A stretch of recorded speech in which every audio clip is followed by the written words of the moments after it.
Cette éviction pendant les règles, liée à l'impureté, on la retrouve dans de nombreuses cultures et dans les trois grandes religions monothéistes, le judaïsme, l'islam et le christianisme. Le point commun aussi entre la Bible, la Torah et le Coran, c'est qu'une femme réglée ne peut pas être une bonne croyante. Une femme, pendant ses menstrues, bon, évidemment, interdiction d'actes sexuels, etc. Mais par exemple, voilà, dans le Coran, elle ne peut pas aller à la mosquée, elle ne peut pas toucher même le Coran. Pareil, dans la Torah, elle est censée ne pas partager la couche de l'homme, etc. Enfin, il y a un truc on doit l'éloigner, en fait, du divin ou du sacré, puisqu'elle représente vraiment l'impureté totale. C'est vraiment là-dessus, ils sont assez d'accord en fait.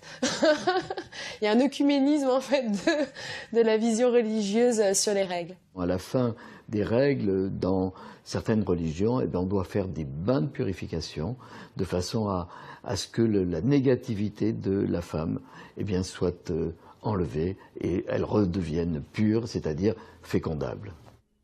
Il ne s'agit pas seulement de rester à l'écart des hommes pendant les règles, il faut surtout éviter tout rapport sexuel. Faute de connaître les secrets de la fécondation, on a longtemps pensé que le coït pendant les menstruations était responsable de malformations chez le fœtus et même de la couleur des cheveux. Au Moyen-Âge jusqu'au XIXe siècle, on considérait qu'un enfant roux qui naissait était le signe qu'il y avait eu procréation pendant les règles.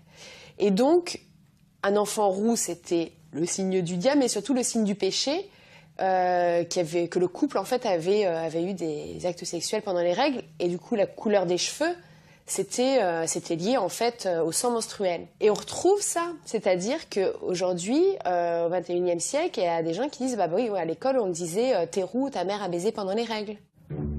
Des croyances populaires qui entretiennent le tabou autour des règles.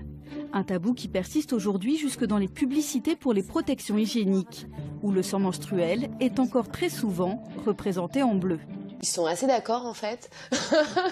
Il y a un œcuménisme en fait de la vision religieuse sur les règles. À la fin des règles, dans certaines religions, on doit faire des bains de purification de façon à ce que la négativité de la femme soit enlevée et elle redevienne pure, c'est-à-dire fécondable. Il ne s'agit pas. Cette éviction pendant les règles, liée à l'impureté, on la retrouve dans de nombreuses cultures et dans les trois grandes religions monothéistes, le judaïsme, l'islam et le christianisme. Le point commun aussi entre la Bible, la Torah et le Coran, c'est qu'une femme réglée ne peut pas être une bonne croyante. Une femme, pendant ses menstrues, bon, évidemment, interdiction. Pas seulement de rester à l'écart des hommes pendant les règles, il faut surtout éviter tout rapport sexuel. Faute de connaître les secrets de la fécondation, on a longtemps pensé que le coït pendant les menstruations était responsable de malformations chez le fœtus et même de la couleur des cheveux. Au Moyen-Âge jusqu'au XIXe siècle, on considérait qu'un enfant roux qui naissait était le signe qu'il y avait eu procréation pendant les règles. Et donc, un enfant roux, c'était le signe du diable, mais surtout le signe du péché, que le couple en fait avait eu des actes sexuels pendant les règles, et du coup la couleur des cheveux, c'était lié en fait au sang menstruel. Et on retrouve ça, c'est-à-dire qu'aujourd'hui, au XXIe siècle, il y a des gens qui disent bah oui, d'actes sexuels, etc. Mais par exemple, voilà, dans le Coran, elle ne peut pas aller à la mosquée, elle ne peut pas toucher même le Coran.